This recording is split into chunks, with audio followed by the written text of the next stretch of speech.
Irmão, semana passada eu disse que Neemias foi um homem arregimentado por Deus para realizar uma grande obra. O texto diz no seu capítulo 1, no versículo 1, que ele era copeiro do rei. Lá no verso 11, ele era copeiro de um rei que naquele tempo dominava todo o mundo conhecido.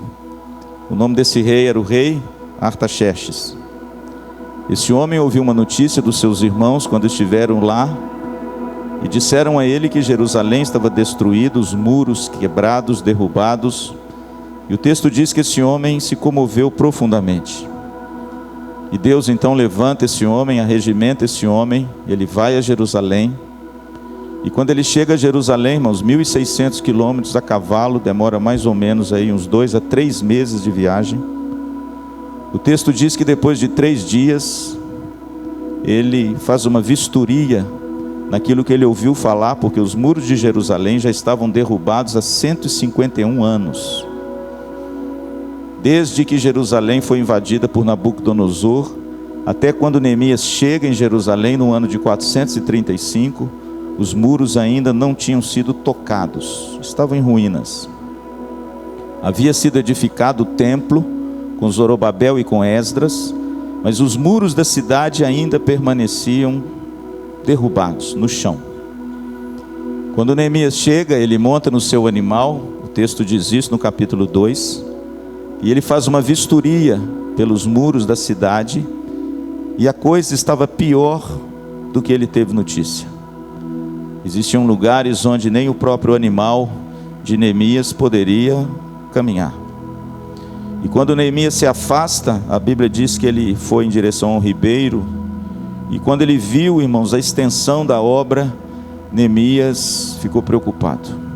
A obra era muito maior do que ele imaginava.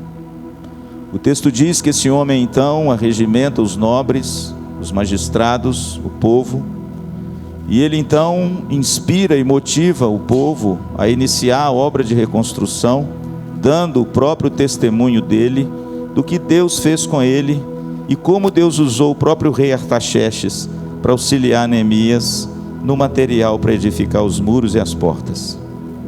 E o povo, irmãos, pela graça de Deus, porque o texto diz que pela graça de Deus e porque a boa mão do Senhor estava sobre Neemias e porque essa obra era de Deus, o texto diz que o povo, irmãos, então se dispôs.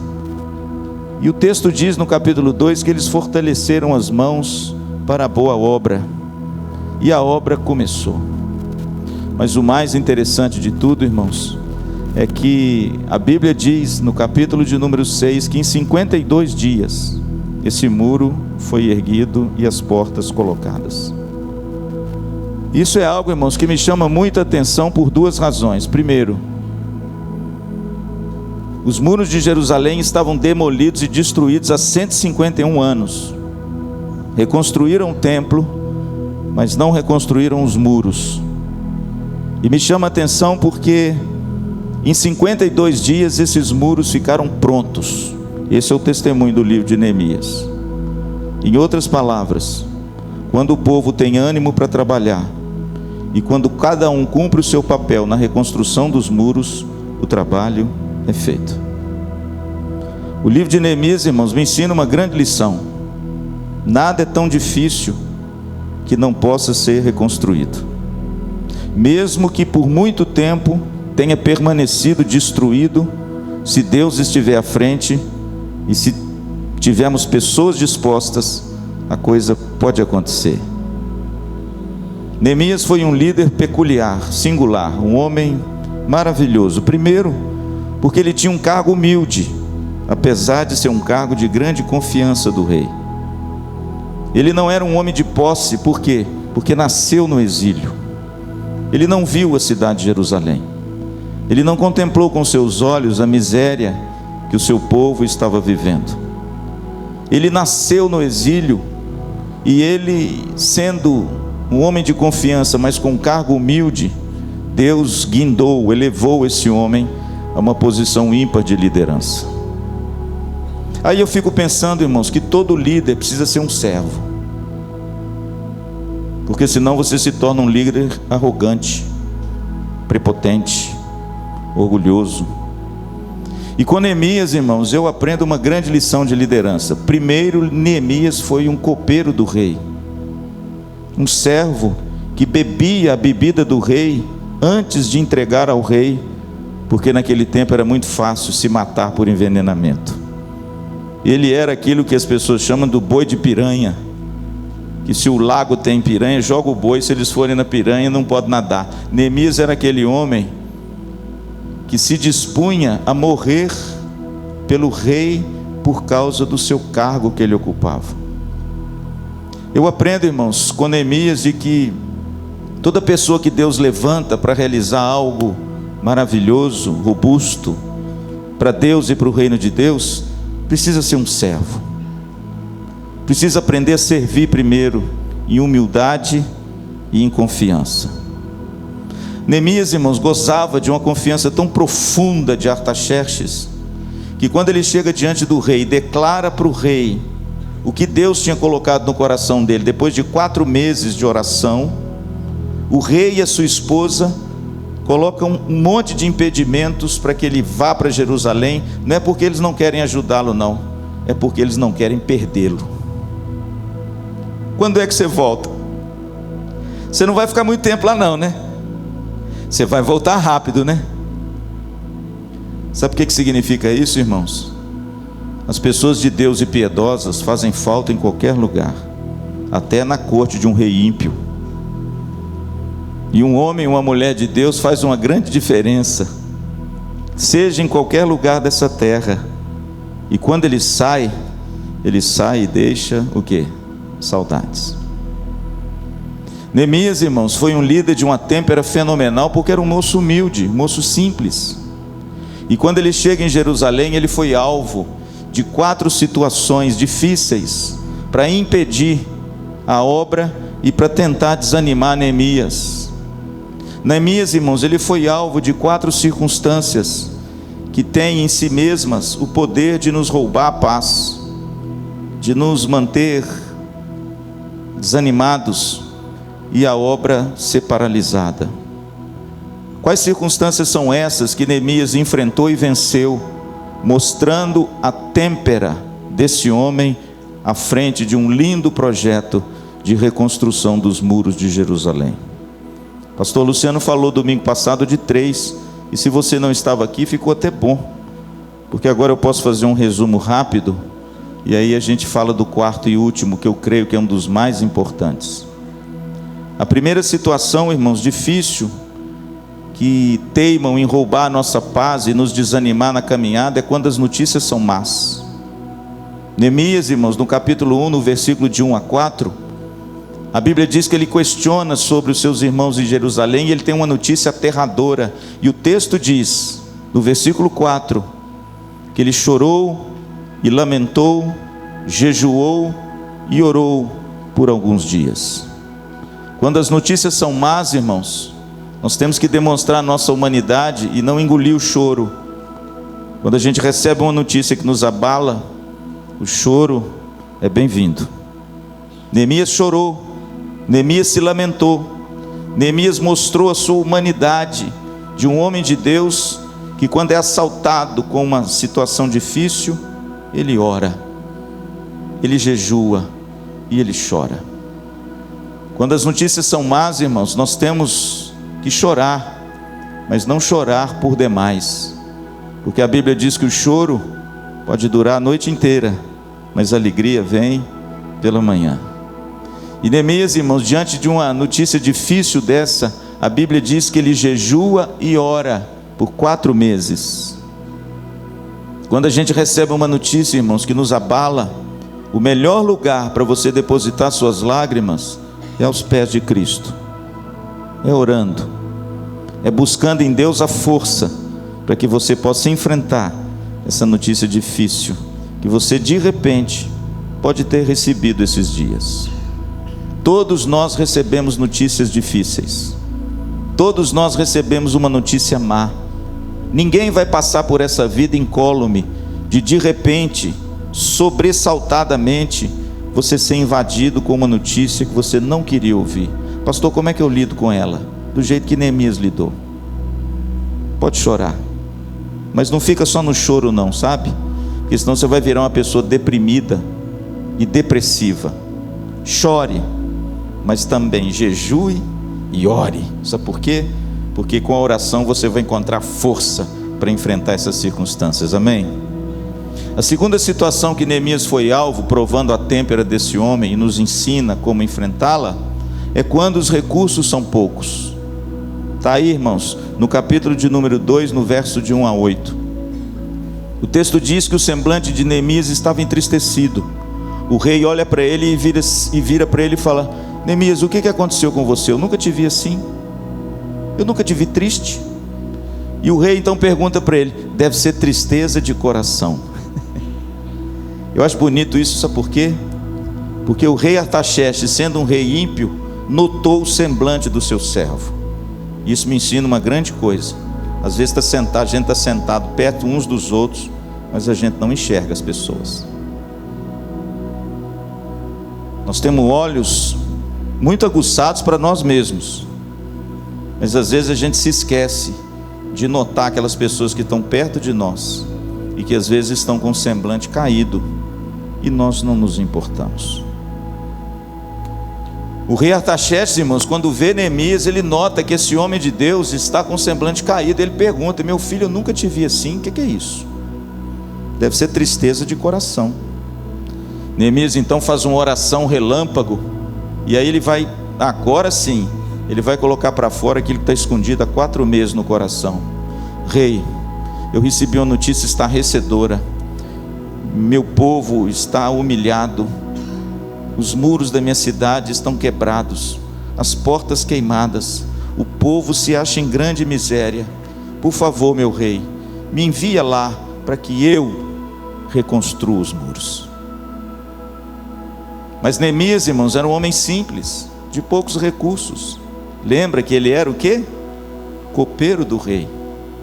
E ele sabia, irmãos, que aquela obra era muito grande. O que ele faz? 2 coisas.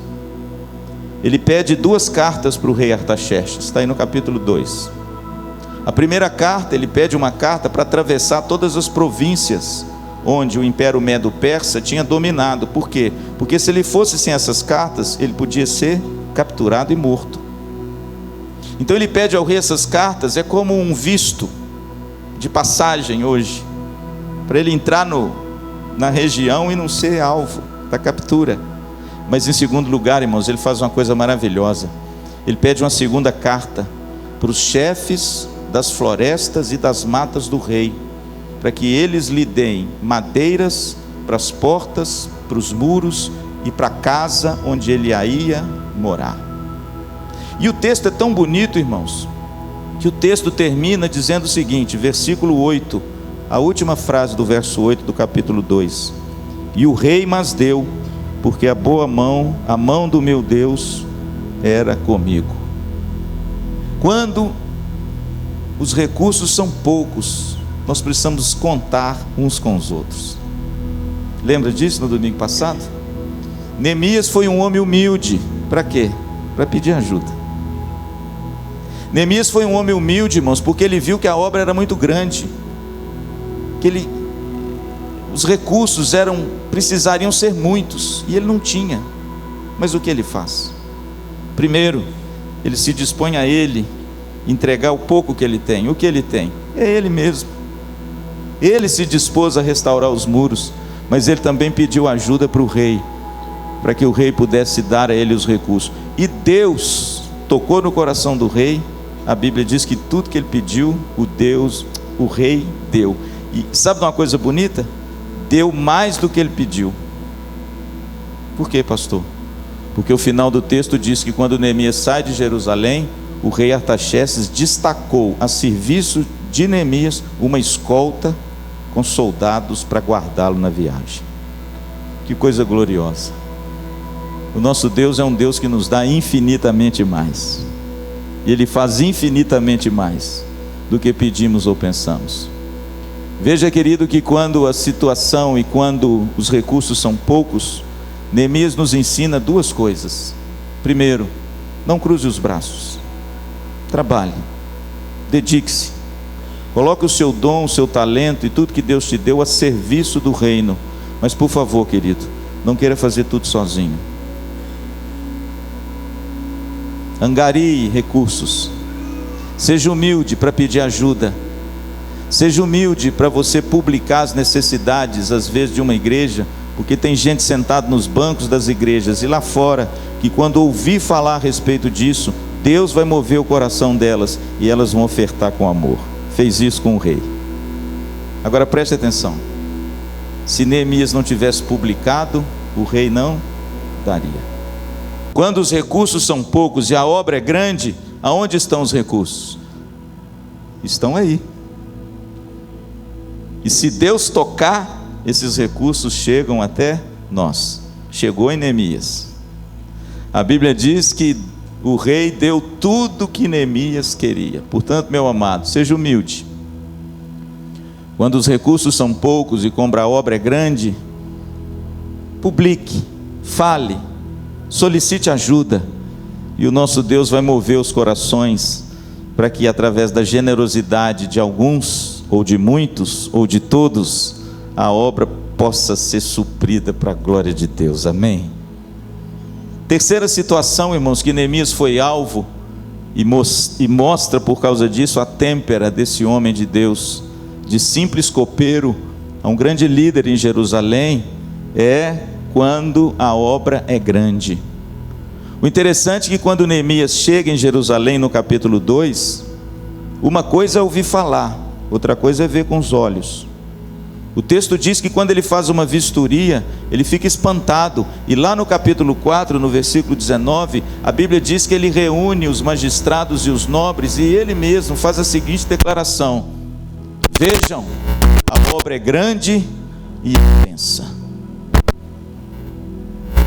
Não sei se você já foi assaltado com essa situação, com circunstância dessa, quando você olha às vezes para uma situação e diz assim: meu Deus, o negócio é maior do que eu não vou conseguir, eu não vou dar conta. Neemias, irmãos, deve ter tido essa impressão. Quando ele chegou, ele disse assim: olha, eu não vou dar conta disso, a obra é muito grande, e certamente eu não vou conseguir fazer isso, mesmo com os recursos que eu já recebi. A obra é grande demais. Mas, irmãos, qual foi a estratégia desse homem? O texto diz, e no capítulo 2, no verso de número 11 a 18, ele conclama o povo, faz um grande discurso, inspira o povo, motiva o povo, conta o seu testemunho, e ele faz, irmãos, algo maravilhoso que mostra a têmpera de um líder. Ele arregimenta e ele agrega cooperadores e colaboradores para a obra. Neemias, irmãos, entendeu que sozinho ele não poderia fazer muita coisa, e ele então usa, irmãos, uma estratégia maravilhosa. O povo estava lá, mas o povo até aquele momento não tinha colocado na mão em nenhuma pedra para construir. Por quê? Faltava o líder, faltava a inspiração, faltava a motivação. Lembre-se que o povo estava humilhado, desprezado e em miséria, e de repente o muro derrubado há 151 anos. Mas quando chega um homem, e esse homem motiva, inspira, arregimenta, agrega, chama para si a responsabilidade e o companheirismo de ser um colaborador na obra, que não é dele, mas é de todos, ele recebe o apoio, o encorajamento e o trabalho de todos. O texto termina dizendo, irmãos, que eles fortaleceram a mão para a boa obra, versículo 18. E o muro, irmãos, que há 151 anos permanecia em ruínas e as portas queimadas, a Bíblia diz que o povo começou a trabalhar, porque o povo tinha ânimo para trabalhar. E uma coisa interessante aconteceu, irmãos, quando Neemias conclama o povo, a estratégia dele é muito inteligente. Ele disse o seguinte: cada um edifique diante da sua própria casa. E a Bíblia diz que no capítulo 3, cada um começou a edificar ao lado um do outro, diante da sua própria casa. Por quê? Porque se o muro é muito grande e a obra é muito grande, mas se dividir, cada um tomar uma pequena parte, ela será feita. Que exemplo para nós. Que coisa gloriosa é a gente ver o povo de Deus unido, cada um fazendo a sua parte, segundo o dom que Deus lhe deu, para a edificação da igreja e do corpo de Cristo. Que coisa gloriosa, irmãos, é se todos se levantassem e dissessem assim: e fortaleceram as nossas mãos para a boa obra. Como é bom, querido, a gente ver esse milagre acontecendo no livro de Neemias, e talvez esse milagre acontecer no meio do povo de Deus. Quando a obra é grande, muitas vezes nós nos desesperamos e queremos fazer tudo sozinho. Não, queridos, nós temos um exército poderoso, um povo maravilhoso, dons e talentos espetaculares, que podem ser usados, arregimentados, para colaborar conosco, para o avanço do reino de Deus, edificação do reino de Deus, e para a salvação de Cristo no coração dos homens. Quando a obra é grande, Neemias nos ensina que nós temos que arregimentar colaboradores. Que coisa gloriosa! Um bom líder, como Neemias, nunca trabalha só. Ele sempre arregimenta colaboradores para que cada um participe, mesmo que seja no pedacinho que lhe cabe, mas com responsabilidade e zelo, para que o muro seja todo completo para a glória de Deus. Mas a última circunstância, irmãos, e eu quero concluir com ela, é quando os inimigos são fortes. Essa quarta circunstância que Neemias foi alvo, irmãos, na minha opinião, é uma das circunstâncias mais difíceis e uma das situações mais difíceis que muitas vezes o povo de Deus se depara. O interessante é que quando a gente olha para o livro de Neemias, a gente vê que Neemias se deparou com os inimigos desde o início. Você quer ver? Dá uma olhadinha comigo no capítulo de número 2. Quando ele pede cartas para o rei, antes dele fazer a viagem, os inimigos já se levantam. Versículo 10. Disto ficaram sabendo Sambalate, o Horonita, Tobias, o servo amonita, e muitos lhes desagradou que alguém viesse a procurar o bem dos filhos de Israel. Ele não tinha nem viajado, ele só estava arquitetando o plano, ele só estava pedindo as cartas e ajeitando uma forma de levar os recursos para Jerusalém, e os inimigos ficaram sabendo e já se levantaram. O homem nem viajou, mas a Bíblia diz que os inimigos já se levantaram. Por quê? Porque Neemias queria o bem do povo de Deus. E a gente sabe, irmãos, quem são os nossos inimigos, ou não? Quem são, meu professor, os nossos grandes inimigos? Que até hoje, querido, inferniza a obra de Deus, a minha vida e a sua. Eles estão lá, em Efésios capítulo 2. Paulo, escrevendo aos Efésios, diz o seguinte: e ele vos deu vida, estando vós mortos nos vossos delitos e pecados.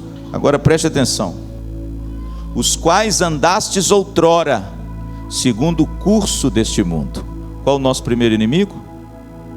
O mundo. Segundo as inclinações da nossa carne. Qual o nosso segundo inimigo? Segundo o príncipe da potestade do ar, que agora atua nos filhos da desobediência. Qual o nosso terceiro inimigo? O diabo. Os nossos inimigos, irmãos, estão aí. Pastor, o que é o mundo como inimigo? Não é a criação de Deus, absolutamente. Por quê? Porque quando Deus terminou de criar, Ele disse que tudo era? Não, muito bom. Tudo era muito bom.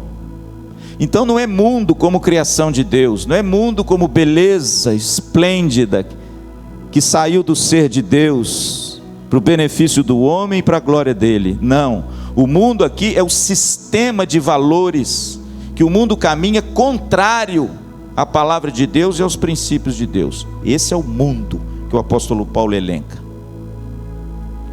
O segundo inimigo do crente é a carne, sarx. Mas não a carne do corpo, não o corpo em si, porque isso aqui, irmãos, é santo, é o tabernáculo do Espírito Santo. Mas a carne no sentido de a nossa natureza pecaminosa, e que nos acompanha mesmo depois da conversão, e que teima em nos fazer presos às coisas da carne desse mundo, os sarx, a natureza humana pecadora, que Paulo luta contra ela em Romanos 7, dizendo o seguinte: o bem que eu quero fazer, isso eu não faço, mas o mal que eu não quero, eu faço. Desaventurado homem que sou, quem me livrará do peso dessa morte? Paulo está falando de quê? Da carne. Aquela inclinação, irmãos, que nós temos, que contraria as coisas de Deus e a santidade de Deus. Um inimigo feroz, que se levanta se você der vazão para ele. Terceiro inimigo, esse é o menor de todos, é o diabo, o nosso arqui-inimigo, o inimigo das nossas almas. Pois deixa eu te dizer uma coisa, irmãos, desde o início, a Bíblia diz que Neemias foi assaltado pelos inimigos. Quando ele chega em Jerusalém, e arregimenta o povo, e faz uma vistoria na obra, e o povo se fortalece, todos para começar a obra, os inimigos também se levantaram. Veja aí, por favor, no versículo de número 19, no capítulo 2. Porém, Sambalate o Horonita, e Tobias o servo amonita, e Gesem o arábio, quando souberam o quê? Que o povo já tinha se unido para reconstruir os muros, zombaram de nós, e nos desprezaram, e disseram: que é isso que fazeis? Quereis rebelar-vos contra o rei? Mal sabiam eles que Neemias tinha nas mãos o quê? As cartas do rei. Mas vejam, irmãos, como os inimigos atentam contra Neemias, como eles querem desacreditá-lo diante do povo, dizendo o seguinte: esse homem está se rebelando contra o rei Artaxerxes. Mas eles não sabiam que o próprio rei tinha enviado Neemias para Jerusalém. E aí, irmãos, acontece um milagre. No capítulo 3, a Bíblia diz que o povo começou a reedificar os muros. E quando eles iniciaram a restauração, e quando eles viram que o muro estava sendo construído, aí sim esses inimigos não aguentaram. Veja bem no capítulo 4. Quais foram as armas desses inimigos que se levantaram contra Neemias? Capítulo 4, versículo 1. Tendo Sambalate ouvido que edificávamos o muro, ardeu em ira, e se indignou muito, e escarneceu dos judeus. A primeira arma, irmão, que a gente vê do inimigo aqui é zombaria. Zombaram, escarneceram. Vocês vão edificar esses muros? 151 anos, ninguém conseguiu. E a Bíblia diz que zombaram e escarneceram dos judeus. A segunda arma, irmãos, está no capítulo 4, versículo 2 e 3. Então falou na presença de seus irmãos e do exército de Samaria e disse: que fazem esses fracos judeus? Permitir-se-lhes isso? Sacrificarão? Darão cabo da obra num só dia? Renascerão acaso dos montões de pó as pedras que foram queimadas? Versículo 3. Estava com ele Tobias o amonita e disse: ainda que edifiquem, vindo uma raposa, derrubará o seu muro de pedra. Veja, irmãos, que além de serem zombados, eles foram desprezados e humilhados. Esse muro não vai dar certo. Vocês vão renascer desses montões de ruínas de que jeito? E depois que vocês construírem, uma raposinha vai destruir o muro. Ou seja, o trabalho que vocês estão fazendo não serve para nada, não vai valer nada, e vai cair tudo de novo. Irmãos, que coisa interessante. Sempre quando Deus levanta alguém para realizar a obra de Deus, os inimigos se levantam junto. Não vai dar certo, já tentamos. E a Bíblia diz, irmãos, que eles desprezaram os judeus, disseram o seguinte: darão cabo da obra num só dia, ou seja, 151 anos, sem fazer nada, agora estão querendo fazer? Zombaria, desprezo, conspiração. Veja no versículo 8. Ajuntaram-se todos de comum acordo para virem atacar Jerusalém e suscitar confusão ali. Irmãos, sabe o que aconteceu? A Bíblia diz que esses 3 inimigos primeiros arregimentaram outros para que viessem contra Neemias e atacar o povo de Deus. Veja, por exemplo, no verso 7. Mas ouvindo Sambalá e Tobias, os arábios, os amonitas, as doditas, que a reparação dos muros de Jerusalém iam avante, e que já se começavam a fechar-lhes as brechas, ficaram sobremodo irados. E aí sabe o que aconteceu, irmãos? Versículo de número 8. Fizeram uma conspiração e disseram o seguinte: vão pegar em armas e vão atacar Jerusalém. Agora o negócio passou para agressão física. Agora o troço passou para luta armada. E eles fizeram ainda uma outra artimanha muito ardil, que a gente vê em filmes por aí. Versículo de número 11. Disseram, porém, os nossos inimigos: nada saberão disso, nem verão até que entremos no meio deles e os matemos, assim faremos cessar a obra. Eles usaram uma artimanha antes da invasão. Nós vamos disfarçar alguns homens, vamos colocar eles no meio dos homens que estão edificando, e quando eles estiverem edificando num momento assim descuidado, a gente começa a matar um por um. Veja, querido, o ardil do inimigo entrando no meio das fileiras do povo de Deus, daqueles que estão reconstruindo o muro, para de repente, de forma vil, os matar e parar e aniquilar a obra. Veja, querido, que quando os inimigos são fortes, o que nós devemos fazer? Sempre quando Deus levanta alguém em prol do reino de Deus, o inimigo se levanta. Ou é o diabo, ou é a nossa carne, ou é de repente as coisas desse mundo que contrariam a palavra de Deus, que nos atraem e nos seduz. Mas veja, querido, que Neemias também, ele é um homem de Deus, um homem piedoso, e ele usa algumas estratégias que eu quero terminar com elas. Pastor, quais foram as estratégias que Neemias usou para enfrentar os seus inimigos e para vencê-los, e que talvez seja uma boa estratégia para mim e para você, se você tem sido assaltado por esses inimigos? Dr. Enéas Cabral foi um presbítero muito querido, morreu de câncer há pouco tempo em Belo Horizonte. Para mim foi como um pai na fé. Foi o homem que me amparou quando eu me converti e que me levava nas viagens junto com ele, minha Teresa e até a minha Alissa. E foi um homem que caminhou comigo, acreditou em mim, e eu comecei a dar os primeiros passos na pregação com o Dr. Enéas Cabral. Dr. Enéas Cabral era um pregador maravilhoso, leigo da palavra de Deus. E eu ouvi dos lábios desse homem abençoado muitas vezes que o nosso maior inimigo não é o diabo e nem o mundo. O nosso maior inimigo é a nossa carne. Por isso que o apóstolo Paulo exorta muitas vezes nas suas cartas, Efésios, aos Filipenses, aos Colossenses: fazei morrer a vossa natureza terrena e carnal. Despojai-vos do velho homem e revesti-vos do novo homem, conforme a imagem de Cristo. O seu maior inimigo é você, é a sua natureza carnal, é a minha natureza carnal, que de vez em quando, irmãos, se levanta e macula a santidade de Deus nas nossas vidas. Pastor, o que Neemias empreendeu? Qual foi a estratégia que ele usou para vencer e anular esses inimigos que conspiravam contra a obra, para paralisar a obra? Em primeiro lugar, irmãos, foi a oração, sem sombra de dúvida. Em todos os momentos, quando Neemias foi assaltado, veja, por exemplo, no versículo 4, no capítulo 4.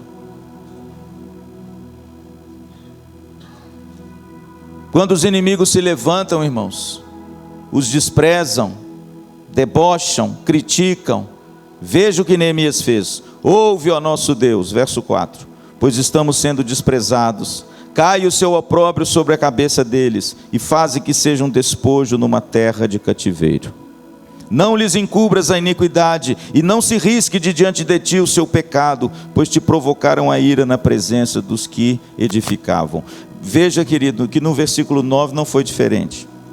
Quando no verso 8 eles se ajuntam em conspiração, versículo 9: porém nós oramos ao nosso Deus. Veja, querido, que Neemias era um homem piedoso e um homem de oração. Em todos os momentos do livro, momentos difíceis, Neemias orava. E aqui não foi diferente. Quando os inimigos se levantaram, a primeira coisa, Neemias buscou a proteção na oração e aos pés do Senhor. Deixa eu te dizer uma coisa: o Senhor pelejará por vós. Amém? O nosso Deus é quem luta as nossas lutas. Você não está sozinho. Os nossos inimigos são vencidos de joelhos, em primeiro lugar.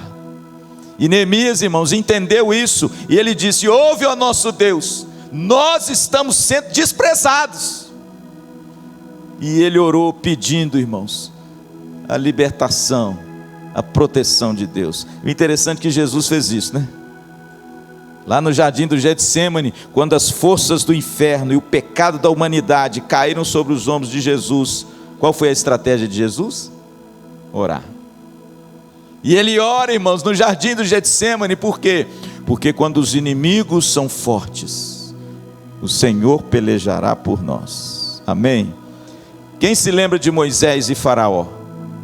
Quem se lembra do povo acuado, montanha de um lado, mar do outro e o exército atrás?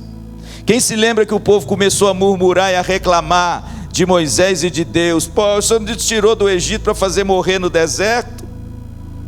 Quem se lembra da palavra e da ordem que Deus deu a Moisés? Peça ao povo que marche, e você clame a Deus, que você verá hoje o livramento que eu vou dar. Querido, quando os inimigos são fortes, entregue na mão de Deus, porque Ele é poderoso para nos livrar dos inimigos. Amém? Ele é poderoso para pelejar por nós. Quando o seu maior inimigo é a sua carne, mortifique a sua carne com oração e com as coisas de Deus. Se aproxime da cruz e a sua carne vai ser mortificada para a glória de Deus. A segunda estratégia de Neemias, irmãos, foi a proteção. O interessante é que Neemias fez o que Calvino disse na Reforma de Genebra: orare et labutare. Veja, irmãos, que Neemias era um homem precavido. Ele orou como se tudo dependesse de Deus, mas ele trabalhou como se tudo dependesse dele. Veja, queridos, que Neemias tomou as precauções necessárias. Versículo 9: porém nós oramos ao nosso Deus, e como proteção pusemos guarda contra eles de dia e de noite. Irmãos, Neemias não era um sujeito leviano. Não, vão só orar, que Deus vai dar o livramento. Deus é poderoso para livrar de forma sobrenatural? Já livrou o povo de Deus de forma sobrenatural? Muitas vezes. Mas aqui, irmãos, Neemias usa as duas coisas. Ele ora, mas ele usa a estratégia da proteção. A Bíblia diz que ele põe guardas de dia e de noite. Por quê? Porque ele sabia que os inimigos estavam conspirando a atacar Jerusalém. Mas ele faz uma segunda coisa muito bacana. Verso 13, olha o que diz: então eu pus o povo por famílias nos lugares baixos e abertos, por detrás do muro, com as suas espadas e as suas lanças e os seus arcos. Por que ele pôs isso em lugares baixos e abertos? Simples. Porque nos lugares baixos e abertos era o local mais fácil dos inimigos penetrarem, ao invés dos lugares altos, né? Então, irmãos, Neemias foi um homem muito inteligente. Ele pôs guardas ao redor dos muros, mas ele reforçou os pontos fracos e vulneráveis do muro. Quais eram? Abertos e planos, não é? Diz o texto, e baixos. E a Bíblia diz que ele reforça esses pontos fracos. Como que ele faz isso, pastor? Ele pegou o próprio povo que morava lá naquela região e armou o povo com espada. Tomou precauções, irmãos, com respeito às medidas que ele também precisava fazer. Na nossa vida, irmãos, também é a mesma coisa. A gente ora e a gente labuta. A gente ora e a gente põe guarda. A gente ora e a gente reforça os nossos pontos fracos. Deixa eu te fazer uma pergunta nessa noite. Qual é o seu ponto fraco? Tem gente que é mulher. Tem gente que o ponto fraco é dinheiro. Tem gente que o ponto fraco é mentira. Tem gente que o ponto fraco é maledicência. Tem gente que o ponto fraco é fofoca. Tem gente que o ponto fraco é pornografia. Tem gente que o ponto fraco é de repente ficar olhando onde não deve. Tem gente que o ponto fraco é jogo. Tem gente que o ponto fraco é bebida. Tem gente que o ponto fraco é ficar criticando as coisas. Deixa eu te perguntar uma coisa. Qual o seu ponto fraco? Duas coisas que eu aprendo com Neemias. Primeiro, não alimente o dragão. Não alimente o dragão. Por quê? Porque se você alimentar, ele vai engolir você. Deixe o dragão morrer de inanição. E como é que você faz o dragão morrer de inanição? Corta aquilo que alimenta o seu ponto fraco. Aliás, irmãos, foi isso que Jesus te ensinou e me ensinou em Mateus capítulo 5, versos 29 e 30. Se o teu olho te faz pecar, arranca, porque é muito melhor você entrar cego no reino de Deus do que com os dois olhos no inferno. Se as tuas mãos te fazem tropeçar, eu até suprimi do texto, porque lá fala olho direito e mão direita. Se a tua mão direita, ou seja, aquela mão boa, entendeu? Te faz tropeçar, corta, porque é melhor você entrar sem mão no reino do que com as duas aonde? No inferno.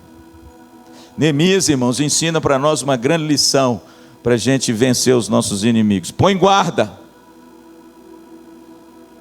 à porta dos seus lábios, como orou Davi.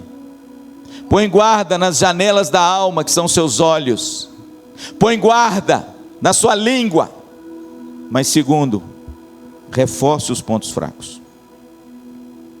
Se o seu problema é dinheiro, preste contas. Se o seu problema é mentira, comece a falar a verdade. Se o seu problema é ficar colocando olhos onde não deve, sai da internet. Se o seu problema é falar dos outros, põe guarda na sua língua, e toda vez que você for falar de alguém, você lembra de que você não é muito diferente daquele que você fala. Neemias, irmãos, ele nos ensinou uma grande lição. Ele reforçou os pontos fracos. Quem assistiu Prova de Fogo? Muita gente, né? Aquele moço tinha um problema, não tinha? Tinha um problema. Ele tinha um problema. Ele precisava matar o dragão. Por quê? Porque o problema que ele tinha estava afetando o casamento dele e afetando a vida dele. Mas ele toma uma decisão, a mesma que Neemias tomou. Ele extirpou da vida dele, como Neemias fez, os pontos fracos que levavam esse homem a pecar. E numa cena bonita, numa hora lá no filme, ele pega o seu computador, arranca da parede, quebra o computador e joga fora. Por quê? Porque o computador dele era o meio pelo qual o fazia pecar. Era o seu ponto fraco. Quando os inimigos são fortes, mate de fome aquilo que te faz pecar, mas não conviva com isso. Eu já citei aqui o exemplo do Philip Yancey, num sermão muitos anos atrás, muitos não, 2 anos atrás. Philip Yancey é um escritor americano maravilhoso, que eu gosto muito. Ele conta num dos livros dele, Encontrando Deus nos Lugares Inesperados, que ele pregava muito. Ele era um pregador leigo, um escritor, ganhador de vários prêmios nos Estados Unidos. E ele era convidado a pregar em muitos lugares, ele ficava em muitos hotéis, lembra-se disso? Toda vez que ele entrava no hotel, ele perguntava o assessorista, o dono lá, quem fazia a ficha: tem televisão no quarto? Tem, sim, senhor. Então tira. E eles não entendiam nada. Mas tira a televisão. Eu não quero a televisão. Aí eles tinham que tirar a televisão, desparafusar, tirar da parede e levar embora. Por quê? Porque ele confessou no livro dele que ele tinha problemas em ligar a televisão alta hora da noite, para ver o quê? Sabe o que é isso, irmãos? Isso é você matar o dragão de fome, até que ele morra, e você seja livre dos seus inimigos. Amém? Amém? Veja bem, irmãos, que Neemias também usou uma segunda estratégia. Versículo 14: inspecionei, dispus-me e disse aos nobres, aos magistrados e ao resto do povo: não os temais, lembrai-vos do Senhor, grande e temível, e pelejai pelos vossos irmãos, vossos filhos, vossas filhas, vossa mulher e vossa casa. Irmãos, que coisa interessante. Quais foram as estratégias de Neemias? Primeiro, oração. Segundo, proteção. Terceiro, foco. Manteve o foco em Deus. Sabe por quê, irmãos? Porque quando às vezes a gente é assaltado por algum inimigo, a gente tende a olhar para o inimigo e esquecer do nosso Deus. Aí Neemias fez um negócio maravilhoso. Lembrai-vos do Senhor nosso Deus, Ele é grande e temível, por causa dele pelejai. Em outras palavras, irmãos, ele manteve o foco na pessoa certa. Por quê? Porque quando os inimigos são fortes, a gente começa a olhar demais para eles e começa a vê-los mais fortes do que eles são de verdade. E aí Neemias faz o seguinte: não fique olhando para os inimigos, olhem para Cristo, olhem para Deus. Que coisa gloriosa, irmãos. Eu acho que é isso que o escritor de Hebreus diz lá em Hebreus 12. Ele diz assim: olha, desembaraçando-vos do peso e do pecado que tenazmente vos assediam, corramos com perseverança a carreira que nos está proposta, olhando firmemente para o autor e consumador da nossa fé. Pastor, os inimigos são grandes, os inimigos são fortes, são, mas o nosso Deus é maior. Ele é que é o grande Deus e terrível. E Neemias, irmãos, mantém o foco na pessoa certa. Ah, pastor, isso significa que nós temos que negligenciar os inimigos? Não, mas isso significa que nós temos que olhar quem é o nosso Deus e manter o foco nele, ao invés de ficar olhando só para os inimigos que se levantam contra nós. Eu acho que tem um texto na Bíblia que ilustra isso de forma bonita. Enquanto o povo olhava para o tamanho do gigante, a Bíblia diz que Saul batia os joelhos um no outro. Ele era grande mesmo, quase 3 metros de altura. A ponta da lança daquele miserável tinha 8 quilos. A couraça que ele vestia tinha 20 quilos. O sujeito, irmãos, era descomunal. E a Bíblia diz que quando ele afrontava os exércitos do Deus vivo, Saul batia com o joelho no outro de tanto medo. Porque os inimigos eram fortes? Eram poderosos? Eram grandes? Eram. Mas quando você olha para o inimigo, você se esquece que nós servimos um Deus maior. Posso ouvir um amém? Pelo menos eu creio. Tem gente que está enclausurado, irmãos, porque só fica olhando para a circunstância. Tem gente que está aprisionado porque se esquece da grandeza do nosso Deus. Aí de repente chega lá, irmãos, um menino franzino, 16 anos, ruivinho, levando queijo. Era mineiro. Bom mineiro. Pode olhar lá. Estava lá com a matula de queijo. Não estava com goiabada, só com queijo. Vou levar uns queijos para os meus irmãos. Quando chega lá, irmãos, o menino franzino, aquele negócio, olha para aquele gigantão e fica indignado, porque todo mundo está tremendo de medo. Aí ele diz assim: olha, eu vou lutar contra esse gigante. Aí o rei Saul, grandão, fortão, bonitão, pega a armadura dele e põe Davi. Fica em pé, meu filho, fica em pé, olha aqui. Dá uma olhadinha para lá, vai lá. Ah, não vai dar certo não.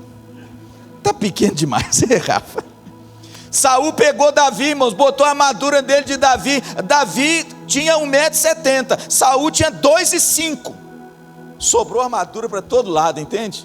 Aí Davi olhou para Saul, irmãos, aquele menino era danado. Ele disse assim: tira isso de mim. Tira isso de mim. Isso não foi feito para mim. Pode deixar que eu vou enfrentar esse gigante. Com o que, meu filho? Com aquilo que eu tenho na mão. O que você tem na mão? Eu tenho uma funda e 5 pedrinhas. Mas pode deixar que não vai precisar nem de 5, só de uma. A Bíblia diz, irmãos, que quando Davi viu o gigantão, lê o texto lá.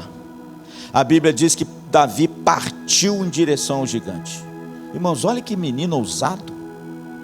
A Bíblia diz que ele partiu rodando a sua funda e diz assim: olha, você vem contra mim com espada e lança, mas eu vou contra ti em nome do Senhor dos Exércitos, a quem você tem afrontado, e hoje mesmo Deus me dará a sua cabeça.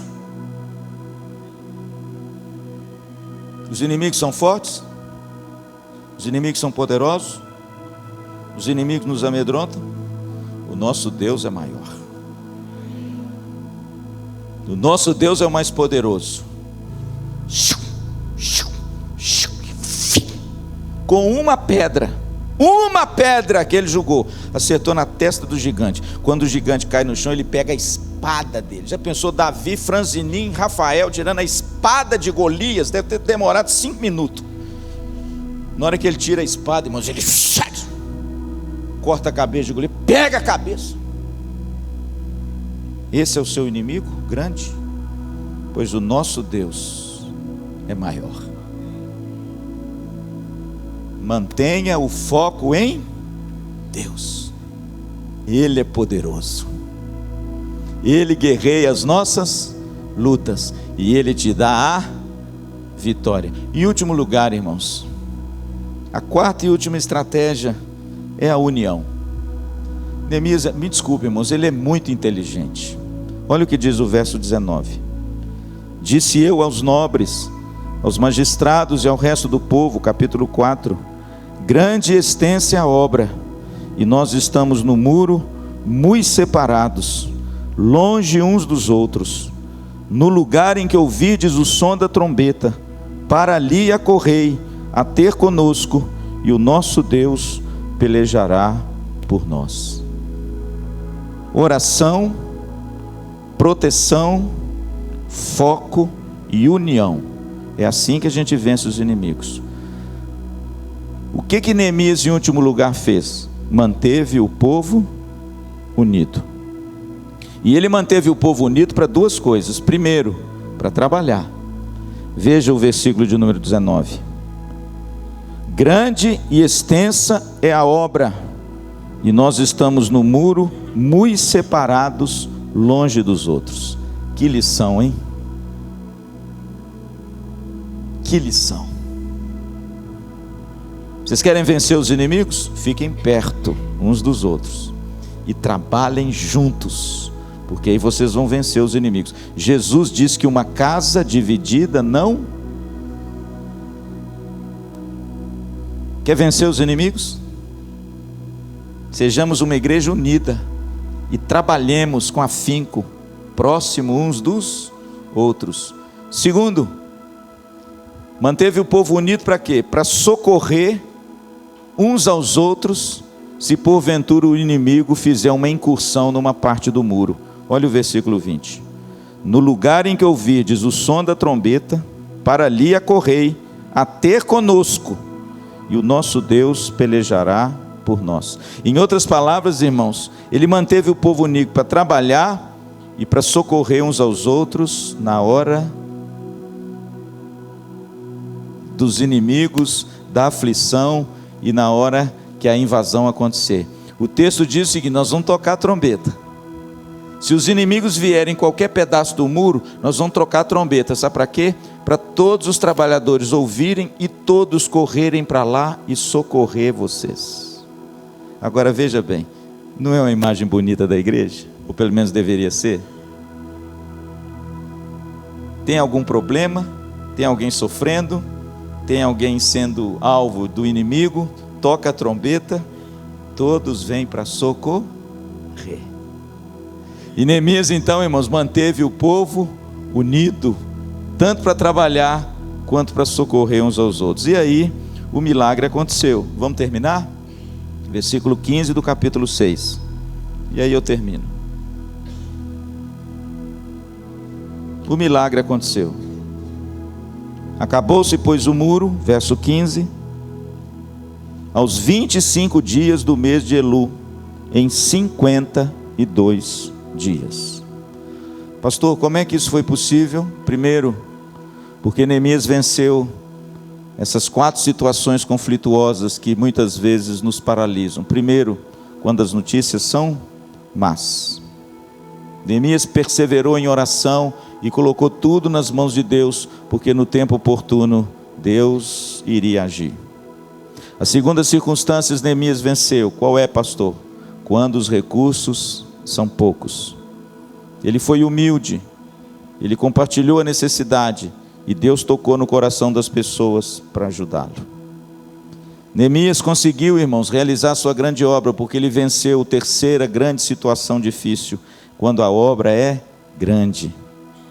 Ele arregimentou trabalhadores, arregimentou pessoas para ombrear com ele nessa obra gloriosa do reino de Deus, que é construir o reino de Deus, os princípios do Senhor e a obra do Senhor no coração dos homens.